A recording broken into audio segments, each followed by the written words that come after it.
Welcome back. It's reporter panel time. I want to bring in Kadia Goba and Dan Klaidman. Kadia is politics reporter for Semafor. Dan is a CBS News investigative reporter. As you both heard, Nicole Killian summarized the day on Capitol Hill. It was busy. Dan, I want to talk to you about your presence and the presence of Kash Patel, the confirmation hearing day to be the next FBI director. What's your takeaway?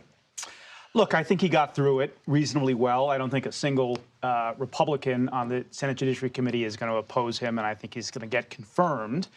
To me, I thought the thing that was most striking was how Patel tried to walk this fine line between trying to establish some independence from Trump, which he, I think, needed to do, but also to not cross Trump on the things that he cared most about. So just very quickly, sure. He established his independence by saying that he opposed the commutation of sentences against the January 6 defendants who were most violent, who perpetrated violence against law enforcement officers.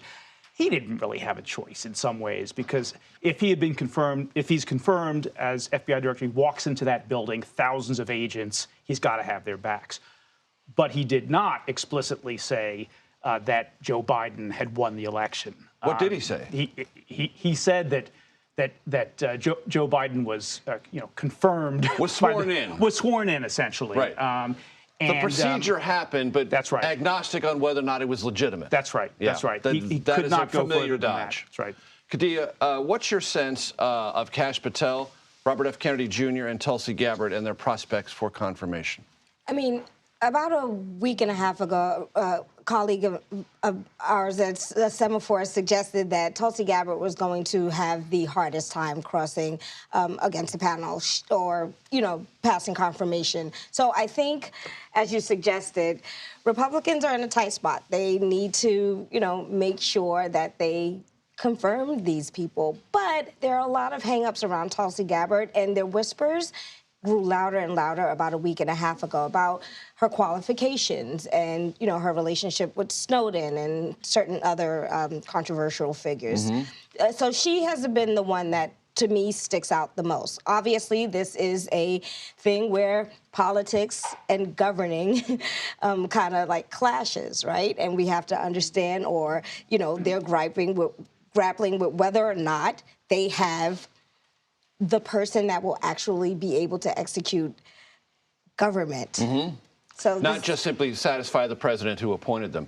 Kadia, you've also been reporting on another part of the Trump agenda conversation. Did not occur here in Washington, D.C., occurred at Doral, Trump's golf course just outside of Miami, with House Republicans. What can you tell us? So, largely, Speaker Johnson wanted to leave Doral with a blueprint.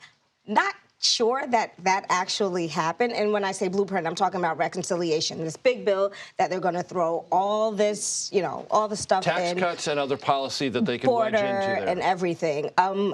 And it's not clear that they accomplished that, but they're under a very strict deadline. Sometime next week, they need to have a resolution if this is going to happen. They are still very divided. There are a few people like Chip Roy that did not make the retreat, and he has said that he is not voting for something that will not cut the deficit. Right. So they're in a tight spot, but time, I think I left the convention or the resort thinking they understand the time restraints, and this is probably the final push that they're going to get something done next week, but we'll see. Right, indeed. Dan, I want to ask you if you think the Kash Patel confirmation that you witnessed today is kind of emblematic of some of the tougher confirmation pushes from President Trump, in that the nominees have to essentially reject or throw out some of their previous statements and say, well, that was me then, this is me now,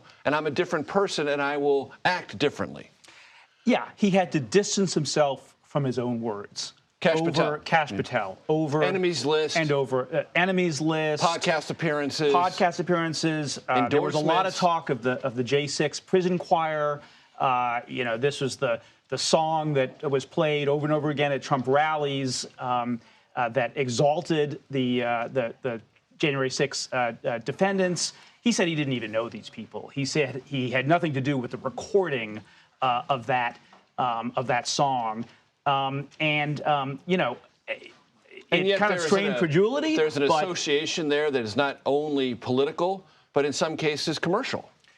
Well, that's right. There was a very dramatic moment in the hearing when Senator Adam Schiff of California said to Patel, you know, I want you to turn around and I want you to look at the Capitol Police who are in this hearing room, look them in the eye, and tell them that what you did was right. And he wouldn't turn around. He looked at Schiff and said, well, I'm going to look at you because you're talking to me. Last thing I'll say about this is, you know, yes, he had to distance himself from the things he said to a certain extent. But I've covered FBI directors, I'm embarrassed to say, since William Webster. Mm-hmm. Yep. You know, the FBI was always a political lightning rod to some extent on the left and the right.